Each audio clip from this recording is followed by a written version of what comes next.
Why do we obsess? Why do we fixate ourselves into somebody or something, or even an idealized version of ourselves that actually never existed? Well, in cinema, obsession is not just a theme.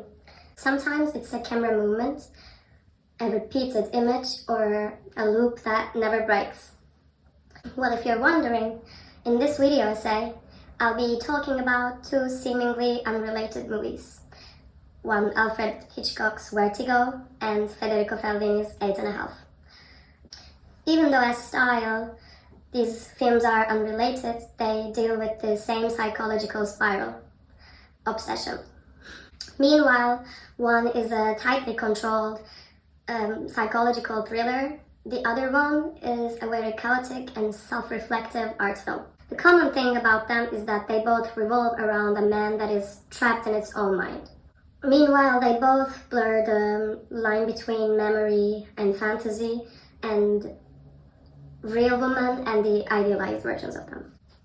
From the spiraling stairs of Vertigo to the dizzying fantasies of 8½, we'll dive into two men's worlds that are losing control of their minds. Well, I want to start with Vertigo, which doesn't ease us in but throws us off a rooftop. The opening chase scene, a man running a rooftop jump, Scotty left hanging, is more than an action moment. It's a metaphor for everything that follows.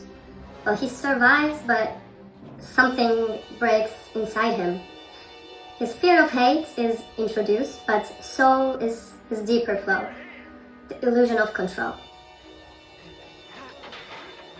This sets the tone. Vertigo is not about love, but obsession disguised as love. Scotty doesn't fall for Madeline. He falls for a construction, one he will later try to rebuild at any cost. Well, when we first see Madeline, she's framed like a mystery, ethereal, slow motion, almost ghostly. The green dress, the tightly composed shots, the music, all choreographed like a spell. Later, the iconic dolly zoom in the staircase, which also visualizes Scotty's spiraling sight. Hitchcock doesn't just show vertigo, but he builds it. The depth collapse becomes a visual metaphor for obsession. The deeper he falls, the less he sees clearly. But the most disturbing moment comes when Scotty finds Judy and slowly, relentlessly turns her back into Madeline. He forces the hair, the makeup, the clothes, and we watch in horror as Judy complies not because she wants to, but because she wants to be loved.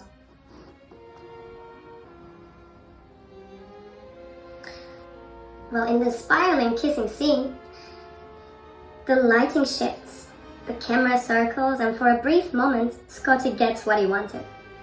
But it feels wrong because he's actually kissing a ghost and not the Madeline that he's missing. Vertigo isn't about longing, but it's about control. Well, the obsession we see here is cinematic, constructed, and deeply manipulative. In conclusion, in the movie, the more Scotty tries to resurrect the image of Madeline, the more he loses the sight of the real woman and of himself. Where Vertigo is tight and composed, 8½, is very messy. There is no murder, there is no mystery, it's just a man, a film that he cannot make, and a mind full of chaos and ghosts, and the film is also a chaos itself. From the very first scene, the traffic jam dream, we're stuck with Guido. He's trapped in a car and he's suffocating, until he escapes by floating into the sky and then being yanked back down. This is not subtle. He wants to be free, but something keeps him into himself. Obsession here isn't about one woman, but it's about all of them. Or rather, what they represent, either memory, guilt, and maybe the impossible ideal. Unlike Scotty, Guido doesn't chase one of Madeline. He projects something different onto every woman he sees. In the soft, shifting light sequences, women flicker between fantasy and memory. Then comes the most uncomfortable fantasy of all, the Roomba scene, where Guido remembers being a child, watching a prostitute dance with exaggerated sensuality for him and his friends.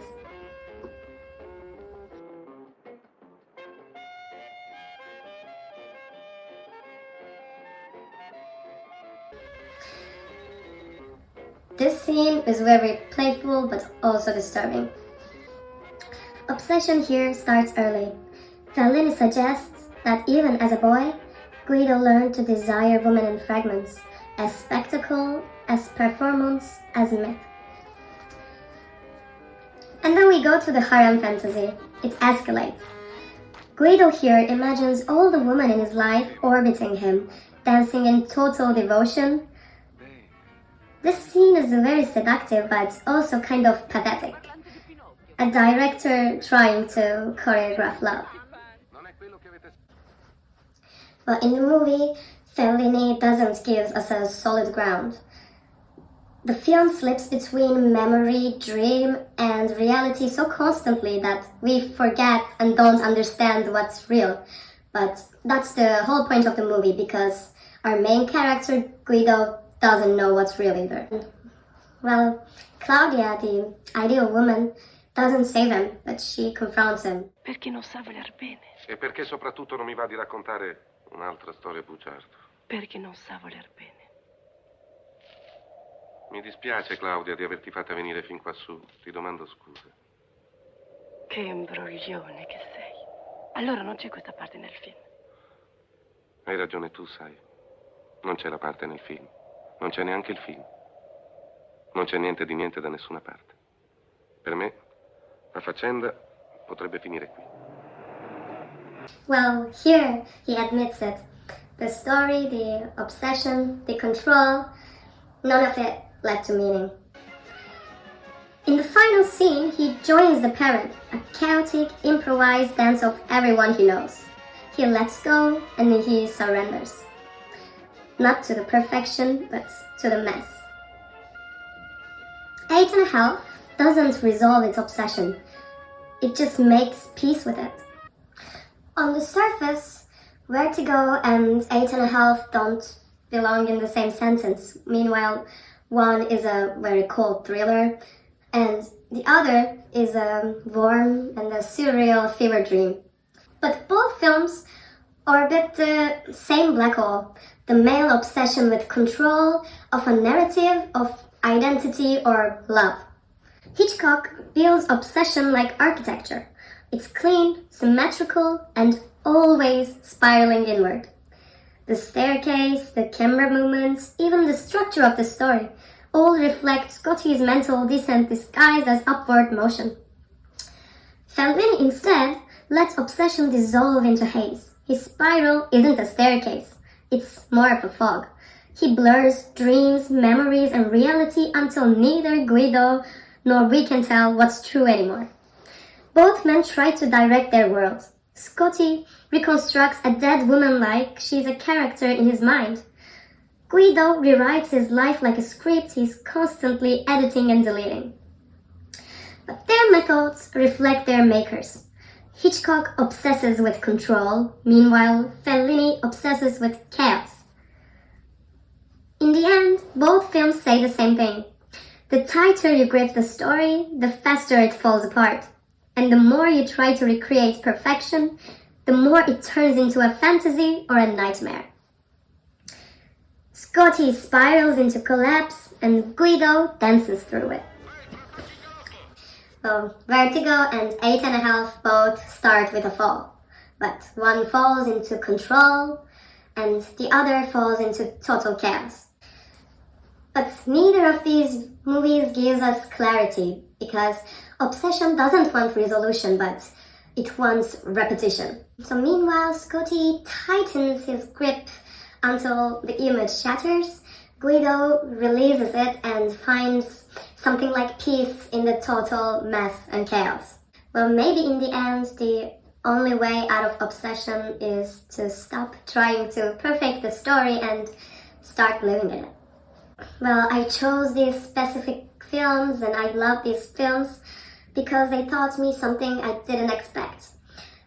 That a single feeling, even something as consuming as obsession, can be expressed in completely different styles but still leave an equally powerful impact on you. So, thank you for taking the time to listen to me.